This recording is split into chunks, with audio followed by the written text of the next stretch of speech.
వల్లభనేని వంశీని కేసులు వెంటాడుతున్నాయి. వల్లభనేని వంశీపై మరో కేసు నమోదైంది. భూ వివాదానికి సంబంధించిన కేసులో ఒకరోజు పోలీస్ కస్టడీకి కోర్టు అనుమతి ఇవ్వడంతో పోలీసులు ప్రశ్నించారు.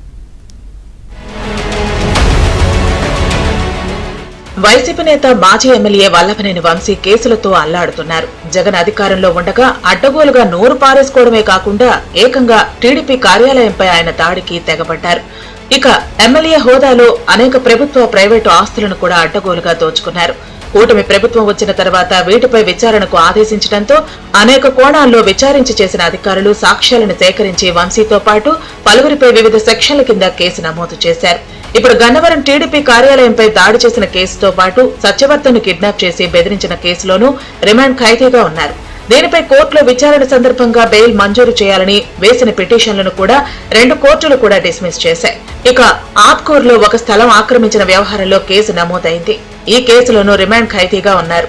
దీనికి సంబంధించి మరింత సమాచారం సేకరించేందుకు పోలీసులు 5 రోజుల కస్టడీ ఇవ్వాలని పిటిషన్ దాఖలు చేశారు. అయితే కోర్టు ఒక్కరోజు మాత్రమే అనుమతి ఇచ్చింది. దీంతో ఇవాళ ఉదయం విజయవాడ జిల్లా జైల్లో ఉన్న వల్లభనేని వంశీని పోలీసులు కస్టడీలోకి తీసుకుని ప్రభుత్వ ఆసుపత్రిలో వైద్య పరీక్షలు నిర్వహించారు. అనంతరం కంకిపాడు పోలీస్ స్టేషన్లో ఉంచి దర్యాప్తు జరిపారు. డీఎస్పీ శ్రీనివాస్ ఆధ్వర్యంలో వంశీ దర్యాప్తు జరిగింది. భూ ఆక్రమణకు సంబంధించి తనకేమీ గుర్తులేదని, తనకు సంబంధం లేదని చెప్పినట్లు సమాచారం. వివిధ రూపాల్లో ప్రశ్నించిన వంశీ పదే పదే అదే విధంగా చెబుతూ సమాధానాలను దాటవేశారు. అయితే కస్టడీ సమయం ముగియడంతో సాయంత్రం 5 గంటలకు విజయవాడ జిల్లా జైల్లో వంశీని పోలీసులు అప్పగించారు.